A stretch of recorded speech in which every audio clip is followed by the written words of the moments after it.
എല്ലാവർക്കും നമസ്കാരം. കോട്ടയം തിരുനക്കര തൃക്കേക്കാട്ട് ശ്രീരാമ ഹനുമത് ദേവസ്ഥാനത്തിൽ പ്രവർത്തിക്കുന്ന ശ്രീശങ്കര ആർഷ വിദ്യാപീഠത്തിലെ കുട്ടികൾ അവതരിപ്പിക്കുന്ന രാമായണ മാസ ആചരണോടനുബന്ധിച്ച് രാമായണ പ്രഭാഷണ പരമ്പരയിൽ ഇന്ന് പ്രഭാഷണം അവതരിപ്പിക്കുന്നത് തീർത്ഥ എസ് രമാകാന്ത്. കൂടെ പാർട്ടിസിപ്പേറ്റ് ചെയ്യുന്നത് പാർവതി PR. പ്രഭാഷണത്തിന് ശേഷം രാമസന്ധ്യാനാമം ചൊല്ലുന്നത് ധനഞ്ജയ് V നായർ. 3 കുട്ടികളും നമ്മുടെ മഠത്തിന്റെ അഭിമാനമാണ്. ഏറ്റവും നല്ല രീതിയിൽ അവരെ ഏൽപ്പിച്ച കാര്യങ്ങൾ ചെയ്യുന്ന മിടുക്കി കുട്ടികളാണ്. ധനഞ്ജയ് തീരെ കുഞ്ഞിലെ തന്നെ ശ്രീരുദ്രമൊക്കെ പഠിച്ച ഒരു മിടുക്കനാണ്. കൂടാതെ അക്ഷരശ്ലോകങ്ങൾ, വലിയവരുടെ അക്ഷരശ്ലോക സദസ്സിൽ അത്യാവശ്യം ചെറിയ രീതിയിലൊക്കെ പങ്കെടുത്തുകൊണ്ടിരിക്കുന്ന ഒരു കുഞ്ഞാണ്. 3 കുട്ടികളും നമുക്ക് വളരെയധികം എന്താ പറയുക, സ്വാമിമഠത്തിന് നല്ല പേര് സമ്പാദിച്ചു തരുന്ന കുട്ടികളാണ്. 3 പേരെയും ഏറ്റവും സന്തോഷത്തോടു കൂടി ഇന്നത്തെ ഈ പ്രോഗ്രാമിലേക്ക് ക്ഷണിക്കുന്നു. ആദ്യമായിട്ട് തീർത്ഥായ രമാകാന്ത്, പാർവതി PR എന്നിവര് വന്ന് പ്രാർത്ഥന ചൊല്ലി അവരുടെ പ്രഭാഷണങ്ങൾ തുടങ്ങുക. രാമായ രാമഭദ്രായ രാമചന്ദ്രായ വേദസേ രഘുനാഥായ നാഥായ സീതായ പതയേ നമഃ. മനോജവം മാരുതതുല്യവേഗം ജിതേന്ദ്രിയം ബുദ്ധിമതാം വരിഷ്ഠം വാതാത്മജം വാനരയൂതമുഖ്യം ശ്രീരാമദൂതം മനസാ സ്മരാമി.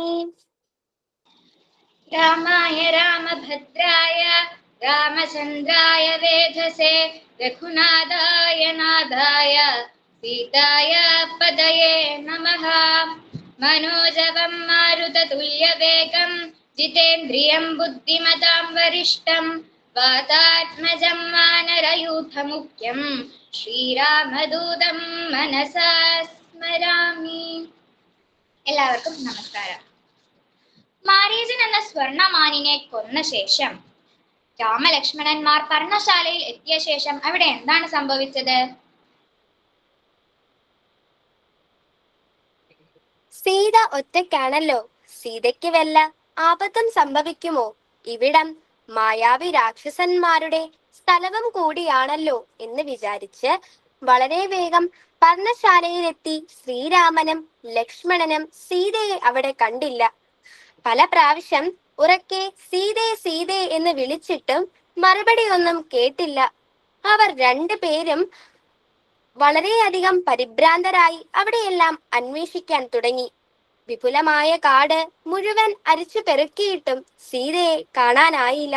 ആ ഘോരവനത്തിൽ അവർ ആയുധധാരികളായി സീതയെ അന്വേഷിച്ചു പോകവേ രാമൻ ഭൂമിയിൽ വീണ് കിടക്കുന്ന പർവ്വതം പോലെ വലുപ്പമുള്ള ഒരു പക്ഷിയെ കണ്ട് ലക്ഷ്മണനോട് പറഞ്ഞു, ഈ പക്ഷി സീതയെ ഭക്ഷിച്ച് കിടക്കുകയാണ്. ഇത് രാക്ഷസന്മാരുടെ മായാപ്രയോഗമായിരിക്കും. വൈദേഹിയെ വിഴുങ്ങി സുഖമായി കിടന്നുറങ്ങുന്നത് കണ്ടില്ലേ? ഇവനെ ഞാൻ ഇതാ വധിക്കാൻ പോകുന്നു. ഇങ്ങനെ പറഞ്ഞ് വില്ലിൽ അമ്പ് തൊടുത്തും കൊണ്ട് പക്ഷിയുടെ സമീപം ചെന്നു. അപ്പോൾ ആ പക്ഷി അതിദയനീയമായ സ്വരത്തിൽ രാമനോട് പറഞ്ഞു, നിങ്ങളുടെ സീതയെ രാവണൻ അപഹരിച്ചു കൊണ്ടുപോയി. ആകാശമാർഗം രഥത്തിലാണ് കൊണ്ടുപോകുന്നത് കണ്ടത്. അത് കണ്ട ഞാൻ സീതാദേവിയെ വീണ്ടെടുക്കാൻ വേണ്ടി രാവണനുമായി യുദ്ധം ചെയ്തു. ആ മഹാപാപി എന്റെ ചിറകരിഞ്ഞു. ഞാൻ ഭൂമിയിൽ പതിച്ചു. എന്റെ പ്രഹരമേറ്റ് ഒടിഞ്ഞ രഥത്തിന്റെ ഭാഗങ്ങളും വില്ലും എല്ലാം ഇതാ ഇവിടെ കിടക്കുന്നത് കണ്ടില്ലേ? പ്രാണൻ പോകാറായ ആ പക്ഷിരാജനെ കണ്ട് അവർക്കും അതീവ സങ്കടമുണ്ടായി. അച്ഛന്റെ സുഹൃത്തായിട്ടുള്ള ജടായു എന്ന പക്ഷിയാണ് അത് എന്ന് അവർക്ക് മനസ്സിലായി. പിന്നീട് ജടായുവിന് എന്താണ് സംഭവിച്ചത്? രാവണനെ വധിച്ച് സീതയെ എത്രയും വേഗം അങ്ങയ്ക്ക് മോചിപ്പിക്കാൻ സാധിക്കട്ടെ എന്ന് പറഞ്ഞ് ആ പക്ഷിരാജൻ പ്രാണൻ വെടിഞ്ഞു. എനിക്ക് വേണ്ടി പ്രാണൻ ത്യജിച്ച നമ്മുടെ പിതാവിന്റെ മിത്രവും കൂടിയായ ഈ പക്ഷിരാജന്റെ അന്ത്യകർമ്മങ്ങൾ വിദ്യാവർണ്ണം നിർവഹിക്കേണ്ടത് നമ്മുടെ കടമയാണ് എന്ന് പറഞ്ഞ് ശ്രീരാമൻ വേദമന്ത്രങ്ങൾ ചൊല്ലി ആ പക്ഷിരാജന് വേണ്ടി പിണ്ടസമർപ്പണവും ഉദഹതർപ്പണവും ചെയ്തു. സീതയെ രക്ഷിക്കാൻ വേണ്ടി ശരീരത്യാഗം ചെയ്ത ആ പക്ഷിക്ക് സാക്ഷാൽ ജഗദീശ്വരന്റെ കയ്യിൽ നിന്ന് അന്ത്യകർമ്മങ്ങൾ സ്വീകരിക്കാനുള്ള ഭാഗ്യമുണ്ടായി. രാമലക്ഷ്മണന്മാർ പിന്നീട് എങ്ങോട്ടാണ് യാത്ര തുടർന്നത്? രാമലക്ഷ്മണന്മാർ ക്രൗഞ്ചാരണ്യം എന്ന വനപ്രദേശം കടന്ന് മതങ്കാരണ്യത്തിൽ എത്തും മുമ്പേ മാർഗത്തിൽ ഒരു വലിയ ഗുഹ കണ്ടു. ഗുഹയ്ക്കടുത്ത് ഭീമസ്വരൂപിണിയായി ഒരു രാക്ഷസിയെയും കണ്ടു. പെട്ടെന്ന് അവൾ ലക്ഷ്മണനെ കയറി പിടിച്ചു. ലക്ഷ്മണൻ അവളെ വിരൂപയാക്കി. അവൾ പേടിച്ചു തിരിഞ്ഞ് കാട്ടിലേക്ക് ഓടി അപ്രത്യക്ഷയായി. ഉടൻ തന്നെ തലയില്ലാത്ത, വയറിൽ വായയോട് കൂടിയ, കൂർത്ത രോമങ്ങൾ മല പോലെ നിൽക്കുന്ന, ശരീരത്തിൽ മാറിൽ ഒറ്റ കണ്ണ്, ഇടിവെട്ടുന്ന ശബ്ദം എല്ലാം കൂടി കാട്ടാള രൂപനായ കബന്ധൻ എന്ന രാക്ഷസൻ അവിടെ പ്രത്യക്ഷപ്പെട്ടു. അവന്റെ കൈകൾക്ക് അസാമാന്യമായ നീളമുണ്ടായിരുന്നു. അവൻ ആ കൈകൾ കൊണ്ട് കരടി, പുലി, മാൻ, സിംഹം, ആന എല്ലാത്തിനെയും പിടിച്ചു തിന്നുകൊണ്ടാണ് നടക്കുന്നത് കണ്ടത്. പെട്ടെന്ന് തന്നെ അവൻ രാമലക്ഷ്മണന്മാരെ പിടിച്ചു മുറുക്കി. ആ രാക്ഷസൻ ചോദിച്ചു, നിങ്ങൾ ആരാണ്? എന്തിന് ഇവിടെ വന്നു? വിശന്നിരിക്കുന്ന ഞാൻ ഇതാ നിങ്ങളെ വിടില്ല. നിങ്ങൾ എനിക്കുള്ള ഭക്ഷണമായി തീരാൻ പോകുന്നു. ഇത്രയും പറഞ്ഞപ്പോഴേക്കും രാമലക്ഷ്മണന്മാർ അവന്റെ രണ്ടു കൈകളും വാളുകൊണ്ട് അറുത്തെടുത്തു. വീണ്ടും അവൻ ചോദിച്ചു, നിങ്ങൾ ആരാണ്? രാമലക്ഷ്മണന്മാർ തങ്ങളുടെ പേരും വംശവും എല്ലാം പറഞ്ഞു. അപ്പോൾ കബന്ധൻ പറഞ്ഞു, എന്റെ ഭാഗ്യം കൊണ്ടാണ് നിങ്ങളെ കാണാൻ സാധിച്ചത്. പണ്ട് ഞാൻ നല്ല രൂപസൗന്ദര്യം ഉള്ളവൻ തന്നെയായിരുന്നു. പക്ഷേ ഘോരരൂപം കൈകൊണ്ട് മഹർഷിമാരെയും മറ്റും പേടിപ്പിക്കുക പതിവായിരുന്നു. ഒരിക്കൽ സ്ഥൂലശിരസ് എന്ന മഹർഷിയെ പേടിപ്പിച്ചപ്പോൾ അദ്ദേഹം നിന്റെ ഈ വികൃത രൂപം സ്ഥിരമായി പോട്ടെ എന്ന് പറഞ്ഞ് ശപിച്ചു. ഞാൻ കരഞ്ഞപ്പോൾ ശാപമോചമാർഗവും പറഞ്ഞു തന്നു. എപ്പോഴാണോ ശ്രീരാമ ലക്ഷ്മണന്മാർ ഇതുവഴി വന്ന് നിന്റെ കൈ മുറിച്ച് വിജനമായ കാട്ടിൽ നിന്നെ ദഹിപ്പിക്കുമ്പോൾ നിന്റെ പൂർവ്വരൂപം നിനക്ക് ലഭിക്കും. എന്റെ ശരിയായ പേര് ധനു എന്നാണ്. ഞാൻ ബ്രഹ്മദേവനെ തപസ് ചെയ്ത് ദീർഘായുസ് നേടി. ആ അഹങ്കാരം കൊണ്ട് ഇന്ദ്രനോട് യുദ്ധം ചെയ്തു. വജ്രായുധ പ്രകരമേറ്റ് എന്റെ ശിരസും തുടകളും എല്ലാം ഉടലിലേക്ക് കടന്നുകൂടി. ഇന്ദ്രൻ എന്നെ വധിച്ചില്ല. കാരണം ബ്രഹ്മാവിന്റെ വരം സത്യമാകണല്ലോ. പക്ഷേ ഈ രൂപത്തിൽ ഞാൻ എങ്ങനെ ജീവിക്കും? ഭക്ഷണം എങ്ങനെ കഴിക്കും? എങ്ങനെ ഭക്ഷണം സമ്പാദിക്കും? എന്നോട് ദയ തോന്നിയ ഇന്ദ്രൻ അസാമാന്യം നീളമുള്ള 2 കൈകൾ എനിക്ക് തന്നു. ഇതുകൊണ്ട് മൃഗങ്ങളെ പിടിച്ചു തിന്ന് ജീവിച്ചു കൊള്ളുവാനും പറഞ്ഞു. ഇപ്പോൾ എന്റെ ഭാഗ്യത്തിന് നിങ്ങൾ എത്തി. എന്നെ എത്രയും വേഗം അഗ്നിയിൽ സംസ്കരിക്കുക. ഇവിടെ ഈ ശരീരത്തിൽ എനിക്ക് ദിവ്യജ്ഞാനം ഇല്ല. പക്ഷേ എന്റെ ശരിയായ രൂപം തിരിച്ചു കിട്ടുമ്പോൾ അങ്ങക്ക് ഞാൻ സീതാദേവിയുടെ എല്ലാ വിവരങ്ങളും പറഞ്ഞു തരാം. എത്രയും വേഗം എന്നെ ദഹിപ്പിക്കുക. രാമലക്ഷ്മണന്മാർ പെട്ടെന്ന് വലിയ ചിതയൊരുക്കി കബന്ധനെ ദഹിപ്പിച്ചു. കബന്ധനെ ദഹിപ്പിച്ച ശേഷം അവിടെ എന്താണ് സംഭവിച്ചത്? കബന്ധനെ ദഹിപ്പിച്ചപ്പോൾ ആ അഗ്നിയിൽ നിന്ന് ഒരു തേജോരൂപം പ്രത്യക്ഷപ്പെട്ടു. സുന്ദരനായ ധനു. ആ ധനു അപ്പോൾ ശ്രീരാമ ലക്ഷ്മണന്മാരോട് പറഞ്ഞ കാര്യങ്ങൾ രാമായണത്തില് വളരെ പ്രധാനപ്പെട്ടതാണ്. അദ്ദേഹം പറഞ്ഞു, രാഘവ, ഭവാന് എപ്രകാരമാണ് സീതയെ ലഭിക്കുക എന്ന് ഞാൻ ശരിയായി പറഞ്ഞു തരാം. രാമ, ഭവാനും ലക്ഷ്മണനും ഏത് ആപത്തിൽ പെട്ടിരിക്കുന്നുവോ അതിനു സമാനമായി ആപത്തിൽപ്പെട്ട ഒരു സുഹൃത്തിനെ സഹായിയായി തേടണം. താങ്കൾ ഇപ്പോ ഭാര്യ അപഹരിക്കപ്പെട്ട ആളാണ്. അതുപോലെ സുഗ്രീവൻ എന്ന വാനരൻ ക്രുദ്ധനായ ബാലി എന്ന ഭ്രാതാവിനാൽ രാജ്യത്തിൽ നിന്ന് പുറന്തള്ളപ്പെട്ടനായും ഭാര്യയെ ആ ബാലി സ്വന്തമായി വെച്ചിരിക്കുന്നവനായിട്ടും ഇപ്പോൾ ഉണ്ട്. പമ്പാതീരത്തുള്ള ഋഷിമുഖാന്തരത്തിൽ സുഗ്രീവൻ 4 വാനരന്മാരോടുകൂടി വസിക്കുന്നുണ്ട്. അദ്ദേഹം സത്യസന്ധനും പ്രഗത്ഭനും ധൃതിമാനും മഹാനും സമർത്ഥനും മഹാബലനും പരാക്രമശാലിയുമാണ്. അദ്ദേഹം ശ്രീരാമ ഭവാന് മിത്രമായി സീതാ അന്വേഷണത്തിൽ സഹായിക്കും. ഇവിടെ നിന്ന് വേഗം പോയി ആ സുഗ്രീവനുമായി കണ്ടുമുട്ടി അഗ്നിസാക്ഷിയായി സഖ്യത്തിൽ ഏർപ്പെടുക. ഭാര്യയെ പേടിച്ച് ലോകം മുഴുവൻ സഞ്ചരിച്ച് പരിചയമുള്ള അദ്ദേഹം രാക്ഷസന്മാരുടെ എല്ലാ സ്ഥലങ്ങളും അറിയുന്ന ആളാണ്. രാവണൻ സീതയെ അപഹരിച്ച് സീതയെ എവിടെയാണ് സൂക്ഷിച്ചു വെച്ചിരിക്കുന്നത് എന്ന് സുഗ്രീവൻ നിഷ്പ്രയാസം കണ്ടുപിടിക്കും. ഇത്രയും പറഞ്ഞ് കബന്ധൻ ആകാശത്തിലേക്ക് പോയി. അവർ ഋഷിമുഖാഞ്ചലം ലക്ഷ്യമാക്കി നടന്നു. എനിക്ക് ഈ രാമായണ മാസ ആചരണത്തോട് അനുബന്ധിച്ച് ഈ രാമായണത്തെ കുറിച്ച് ഒരു പ്രഭാഷണം പറയാൻ അവസരം തന്ന എല്ലാ ഗുരുക്കന്മാരുടെ പാദങ്ങളിലും എന്റെ നമസ്കാരം അറിയിക്കുന്നു. ഇത്രയും സമയം എന്റെ പ്രഭാഷണം കേട്ടുകൊണ്ടിരുന്ന എല്ലാവർക്കും എന്റെ വിനീതമായ നന്ദി അറിയിക്കുന്നു. സൈറാം. സായിരാം. 2 കുഞ്ഞുങ്ങളും നന്നായിട്ട് അവതരിപ്പിച്ചു കേട്ടോ. പാർവതിയും തീർത്ഥയും ഇന്ന് സ്കൂളിൽ എന്തോ ഒരു പ്രോഗ്രാം കാരണം ഓടിക്കതച്ച് വന്നവരാ. എന്നിട്ടും കുഞ്ഞുങ്ങള് നന്നായിട്ട് അവതരിപ്പിച്ചു. ഭഗവാന്റെ അനുഗ്രഹം കുഞ്ഞുങ്ങൾക്കുണ്ടാകട്ടെ. അടുത്തതായി നമുക്ക് രാമസന്ധ്യാനാമം കേൾക്കാം. നമ്മുടെ മിടുമിടുക്കനായ ധനഞ്ജയ് വി നായർ, ധനഞ്ജയനെ ഏറ്റവും സന്തോഷത്തോടുകൂടെ ക്ഷണിക്കുന്നു. രാമായ രാമഭദ്രായ രാമചന്ദ്രായ വേദസേ രഘുനാഥായ നാഥായ സീതായ പതേ നമഃ. പൂർവം രാമതപോവനാദിഗമനം ഹത്വാ മൃഗം കാഞ്ചനം വൈദേഹി ഹരണം ജടായുമരണം സുഗ്രീവ സംഭാഷണം ബാലി നിഗ്രഹണം സമുദ്രതരണം ലങ്കാപുരീദാഹനം പശ്ചാത്രാവണ കുംഭകർണഹനനം ഏതദ്വിരാമായണം. രാമ രാമ രാമ രാമ രാമ രാമ രാമ രാമ രാമ രാമ രാമ രാമ രാമ പാഹി മാം. രാഘവ മനോഹര മുകുന്ദ രാമ പാഹി മാം.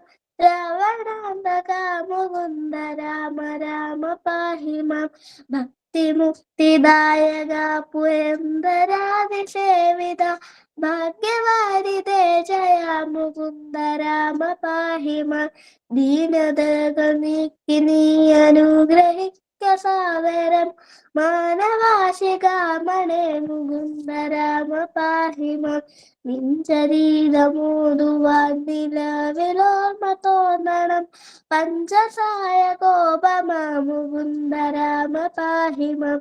ശങ്കര സദാശിവ നമ ശിവായ മംഗള ചന്ദ്രശേഖര ഭഗവത് ഭക്തി കൊണ്ടു ഞാനിതാ രാമമന്ത്രമോതിടുന്നിതാ മയങ്ങൾ നീങ്ങുവാൻ. രാമ രാഘവ മുകുന്ദ രാമ രാമ പാഹി മാം. ശിക്ഷയോടു മത്സ്യമായ അവതരിച്ച മാധവ വക്ഷസാങ്കിതം ഭവിച്ച രാമ രാമ പാഹി മാം. ധർമ്മമോടു മന്ദരാമുയർത്തുവാരായങ്ങുടൻ കൂർമ്മമായ അവതരിച്ച രാമ രാമ പാഹി മാം. പാരിടം പിളർന്നു ചെന്നു തേറ്റമേലി ഭൂമിയെ പന്നിയായി വീണ്ടുകൊണ്ട രാമ രാമ പാഹി മാം. നാരസിംഹരൂപമായ അവതരിച്ച നീപുര നീതിയായി ഹിരണ്യനെ ഹനിച്ച രാമ പാഹി മാം. ജഗത്രയങ്ങൾ മൂന്നടിയായി ഞങ്ങളെന്നു വാങ്ങുവാൻ ജാതരായ വാമന മുകുന്ദ രാമ പാഹി മാം. ഭംഗിയോടു ഭൂമി തന്നെ ബ്രാഹ്മണർക്കു നൽകുവാൻ ഭാർഗവനായി വന്നുദിച്ച രാമ രാമ പാഹി മാം. ഭൂമി ഭാരമാശു തീർത്തു രക്ഷ ചെയ്വതിന്നഹോ ബ്രഹ്മദേവനാൽ വരിച്ച രാമ രാമ പാഹി മാം. ആകയാൽ അയോധ്യ മന്നന ദശരഥരുടെ ആത്മപുത്രനായി ജനിച്ച രാമ രാമ പാഹി മാം. ദുഷ്ടരാം നിശാചരാവധം കഴിച്ചു യാഗവും പുഷ്ടമായി മുടിച്ചു നീ മുകുന്ദ രാമ പാഹി മാം. ഗൗതമന്റെ ശാപമേറ്റു കല്ലതായി കിടന്നൊരു കഞ്ചനർമ്മിണിക്ക് മോക്ഷമീന്ദ രാമ പാഹി മാം. വിദേഹരാജമുൾപ്പുകിന്ദു വിശ്വനായകരുടെ വിൽമുറിച്ചു സീതയെ വരിച്ച രാമ പാഹി മാം. അച്ഛനോടും അമ്മയോടും ആശീർവാദവും വഹിച്ചു തുച്ഛമായ വൽക്കരം ധരിച്ച രാമ പാഹി മാം. ഭരതഭാഷിതം ശ്രവിച്ചു പൈതൃകർമ്മ തർപ്പണങ്ങൾ ഭക്തിയായി കഴിച്ചവിടെ രാമ രാമ പാഹി മാം. പാതുകം ഭരതനങ്ങ് പൂജ ചെയ്തു കൊള്ളുവാൻ പ്രീതിയായി കൊടുത്തയച്ച രാമ രാമ പാഹി മാം. ഭക്തനാം ജടായുവിന് മോക്ഷവും കൊടുത്തു പിന്നെ ശക്തനാം കബന്ധനെ വധിച്ച രാമ പാഹി മാം. ശബരി ആശ്രമേ ഗമിച്ചു സർവകാര്യവും ഗ്രഹിച്ചു ശബരിയും ഗതിയടഞ്ഞു രാമ രാമ പാഹി മാം. സീതയോടു ചൊൽവതിന്നു ശില്പമായ വാക്യവും ചന്തമോടു ചൊല്ലിവിട്ട രാമ രാമ പാഹി മാം. ഇന്ദ്രജിത്തിനോട് തീർത്തു ബ്രഹ്മപാശമേറ്റതും ഇംഗിതത്തോടങ്ങറിഞ്ഞ രാമ രാമ പാഹി മാം. ലങ്ക ചുട്ടു ഭസ്മമാക്കി വന്ന മാരുതിക്കുടൻ സങ്കടങ്ങളാശു തീർത്ത രാമ രാമ പാഹി മാം. വഞ്ചിറ തൊടുത്തു പിന്നെ വാച്ചമോദമോടുടൻ വാരധി കടന്നു ചെന്ന രാമ രാമ പാഹി മാം. കമ്പമാർന്ന രാവണന്റെ തമ്പിയായി വിലസിടുന്ന കുംഭകർണനെ ഹനിച്ച രാമ രാമ പാഹി മാം. ഇന്ദ്രജിത്തിനെ വധിച്ച സുന്ദരാകുമാരനായ ലക്ഷ്മണാഗ്രജ വിഭോ മുകുന്ദ രാമ പാഹി മാം. ദുഷ്ടനാം ദശാനനന്റെ ഗന്ധവും മുറിച്ചു പിന്നെ ഇഷ്ടരക്ഷ ചെയ്തു കൊണ്ട രാമ രാമ പാഹി മാം. രാക്ഷസാകുലം മുടിച്ചു രക്ഷയും വസുന്ധരയ്ക്ക് തക്ഷണേ വരുത്തി വെച്ച രാമ രാമ പാഹി മാം. വന്യമണ്ഡലേ ഇരുന്നു സീതയെ വഹിച്ചു കൊണ്ടുവന്ന അയോധ്യ പുക്കിരുന്ന രാമ രാമ പാഹി മാം. രത്നമകുടവും ധരിച്ചു ദേവിയോടു കൂടവേ രത്നമഞ്ചമങ്ങതിൽ വസിച്ച രാമ പാഹി മാം. രാജ്യവാസിയായവർക്കു പൂജ്യനായിരുന്നു തത്ര രാജപാലനം വഹിച്ച രാമ രാമ പാഹി മാം. ഭക്തിയോട് സന്ധ്യനാമ കീർത്തനം കഥിച്ചു ഞാൻ മുക്തി വന്നിടാൻ മുകുന്ദ രാമ രാമ പാഹി മാം. രാമ രാമ രാമ രാമ രാമ രാമ പാഹി മാം. രാമപാദം ചേരണേ മുകുന്ദ രാമ പാഹി മാം. സാറാം, എനിക്കിന്ന് ഇവിടെ ചൊല്ലാൻ അവസരം തന്ന ഗുരുക്കന്മാർക്ക് നന്ദി, നമസ്കാരം. ധനഞ്ജയ് നന്നായിരുന്നു കേട്ടോ. ധനഞ്ജയനെ ഒത്തിരി പേര് അന്വേഷിച്ചു. എന്നാ ഞങ്ങളുടെ ജയന്തൻ ധനഞ്ജയെ കാണാത്തേന്ന്. ഇന്ന് 10-15 ദിവസമായല്ലോ, ഇത്രയും ദിവസമായിട്ട് കണ്ടില്ലല്ലോ. ഞാൻ പറഞ്ഞു ധനഞ്ജയ് ഇങ്ങനെ റെഡി ആയിക്കൊണ്ടിരിക്കുകയാണ്, ഉടനെ തന്നെ രംഗത്ത് വരുന്നു. ഓക്കെ ചേട്ടാ.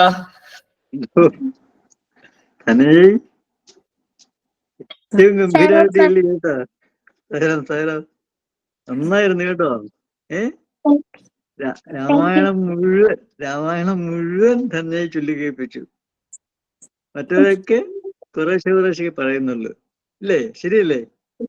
ദിവസവും ചെല്ലണം ഇത് കേട്ടോ. മിടുക്കനായിട്ട് വരണം. ഗുരുവിനെ എപ്പോഴും നമസ്കരിച്ചു വേണം. ഓർത്തോണം കേട്ടോ. ആരാ ഗുരു? ഇതൊക്കെ പഠിപ്പിച്ചത് ആരാ? പരമേശ്വരൻ സാർ. ഓർത്തോണം കേട്ടോ. അതുപോലെ തന്നെ പിന്നെ പ്രഭാഷണം നടത്തിയ തീർത്ഥൻ പാർവതിയൊക്കെ ഗംഭീരമായിട്ട് തന്നെ അവരെ ഏൽപ്പിച്ച ജോലിയെല്ലാം ചെയ്തു. പർണശാലയിലെ ജടായുവിന്റെ ചരമഗതിയും പിന്നെ ആശ്രമങ്ങളിലെ മതകാശ്രമത്തിൽ എത്തിയ കാര്യങ്ങളും ഗബന്ധന്റെ അവസാനവും അതെല്ലാം ഭംഗിയായിട്ട് തന്നെ പ്രഭാഷണം നടത്താനായിട്ട് സാധിച്ചു. ഇതിനെല്ലാം കാരണക്കാരനായിട്ടിരിക്കുന്ന പരമേശ്വരനെയും ഞാൻ മനസ്സാ നമസ്കരിക്കുന്നു കേട്ടോ. എല്ലാവർക്കും ഭഗവാന്റെ അനുഗ്രഹം ഉണ്ടാക്കട്ടെ എന്ന് പ്രാർത്ഥിക്കുകയും ചെയ്യുന്നു. കാരണക്കാരൻ ഭഗവാനാണ് കാരണക്കാരൻ. നിമിത്തമാത്രം ഭവസവ്യസാചിനി. ഉപകരണമായി എന്നുള്ള വാസ്തവം. ആ പ്രമാണം ഉണ്ടേക്ക് കേട്ടോ. ഈ സമയത്ത് വേറെ എന്തെല്ലാം ചെയ്യാൻ പറ്റത്തില്ല. ആ ചെയ്യുന്നതെല്ലാം വൃഥാവിലാകും. ഇത് സായുജ്യ പദവിയിൽ എത്തിക്കുകയും ചെയ്യും കേട്ടോ. നമസ്കാരമുണ്ട്. സാർ ധനഞ്ജയ് നന്നായിട്ട് ചൊല്ലിയിട്ടാ മോൻ, നന്നായിട്ട് എത്ര ഭംഗിയായിട്ടാ ചൊല്ലിയത്. പിന്നെ തീർത്ഥ പാർവതി രണ്ടുപേരും വളരെ നന്നായിട്ട് കഥ അവതരിപ്പിച്ചു. പിന്നെ സാറേ എനിക്ക് വേറൊരു വിശേഷം കൂടി പറയാനുണ്ട്. ഇപ്പോ കുറച്ച് ദിവസമായിട്ട് ഞങ്ങളുടെ വീടിന്റെ പരിസരത്ത് ഒരു വാനരൻ കിടന്ന് കറങ്ങുന്നുണ്ട്. ആ ശരിക്കും രാവിലെ ഇപ്പൊ ഈ ഏരിയയിൽ മൊത്തം ഒരു രാമായണത്തിന്റെ അലയൊലികളാണ്. എല്ലാ വീടുകളിലും ഓരോരോ വീടുകളിലായിട്ട് വൈകുന്നേരം രാമകഥ അങ്ങനത്തെ പരിപാടികളുണ്ട്. രാവിലെ അടുത്തുള്ള ക്ഷേത്രത്തില് പാരായണമുണ്ട്. പിന്നെ ഞങ്ങളുടെ ഓരോരുത്തരുടെയും വീടുകളിലും ഇങ്ങനെ പാരായണവും ഇതൊക്കെ ആയിട്ട് ഇങ്ങനെ മൊത്തം രാമായണത്തിന്റെ ഒരു സുഗന്ധമാണ് എല്ലായിടത്തും. അപ്പൊ ഞാനിത് ഇപ്പൊ എന്റെ ഹസ്ബൻഡ് എന്നെ ഓർമ്മിപ്പിച്ചേ, സാറിനോടൊന്ന് പറയണം, നമ്മുടെ ആഞ്ജനേയ സ്വാമി ഇങ്ങനെ വന്ന് കറങ്ങി നടക്കുന്നതാണോ? അതെ, കുഞ്ഞുങ്ങള് കേക്കട്ടെ. ഉപദ്രവമൊന്നുമില്ല. എവിടെയൊക്കെ രാമായണമുണ്ടോ അവിടെയൊക്കെ ഹനുമാൻ സ്വാമി വരുന്നുള്ളത്. അതിങ്ങനെ ഈ കക്ഷി ഇങ്ങനെ കറങ്ങി നടക്കുക. ഓരോരോ പറമ്പിൽ ഇങ്ങനെ ചാടി ഓടി മരങ്ങളിലൊക്കെ കയറി.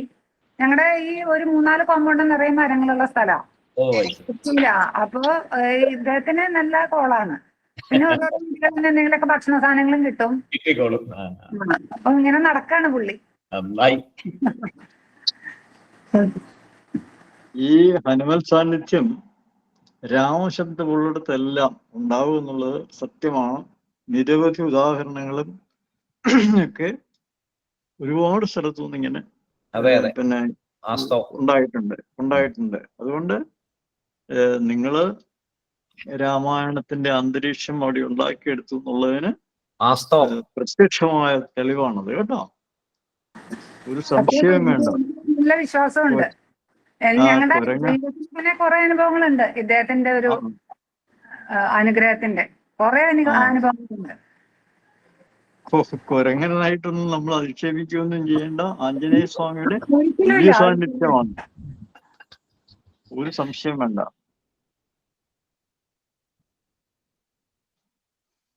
സായിറാം. സായിറാം. പാർവതിയും തീർത്ഥയും നന്നായിട്ട് കഥ അവതരിപ്പിച്ചു. ധനഞ്ജയാണെങ്കിൽ നന്നായിട്ട് തന്നെ സന്ധ്യാനാമം ജപിച്ചു. ഇത് കേട്ട് എല്ലാ കുട്ടികളും ഇതേപോലെ തന്നെ ഇങ്ങനെ ആയിത്തീരണമെന്നാണ് എൻ്റെ ആഗ്രഹം. വേറെയും കുട്ടികളിൽ ഇത് വരാൻ നിങ്ങൾ സഹായിക്കണം. അങ്ങനെ നമുക്കൊരു നല്ല വലിയ ഗ്രൂപ്പ് ഉണ്ടാകണം. അത് തന്നെ നിങ്ങളെപ്പോലെ സംസാരിക്കാൻ പറ്റുന്നവരും അത് കൂട്ടുകാരും ഒക്കെ കൂട്ടിക്കൊണ്ടുവന്ന് നമ്മുടെ ഗ്രൂപ്പിനെ ശക്തമാക്കണം. എങ്കിലേ എന്തെങ്കിലും നടക്കുള്ളൂ. അല്ലാതെ 1, 2, 3 പേര് അവതരിപ്പിച്ചുകൊണ്ടായില്ല. ധാരാളം കുട്ടികൾ ഇങ്ങനെ വരണം. ഈ അലകള് നമ്മുടെ അന്തരീക്ഷത്തിനെ നല്ല പരിശുദ്ധമാക്കണം. എങ്ങനെ കുട്ടികളെല്ലാം നല്ല ഭാവിയോടെ ജീവിക്കണം. എല്ലാവർക്കും ഈശ്വരാനുഗ്രഹം ഉണ്ടാകട്ടെ.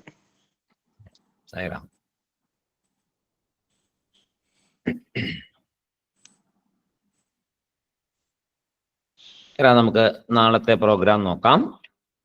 നാളെ പ്രഭാഷണം നടത്തുന്നത് സംവേദ്യ അഭിലാഷ്, ചോദ്യങ്ങൾ ചോദിക്കുന്നത് നിവേദിത തവൂർ, രാമസന്ധ്യാനാമം ചൊല്ലുന്നത് തീർത്ഥ സുജിത്ത്. എല്ലാവരും ഇന്നത്തെ പോലെ നേരത്തെ വന്ന് കുട്ടികളെ പ്രോത്സാഹിപ്പിക്കുക, അനുഗ്രഹിക്കുക. എല്ലാവർക്കും സായിറാം. നാളെ നമുക്ക് നേരത്തെ കാണാം. സേറാം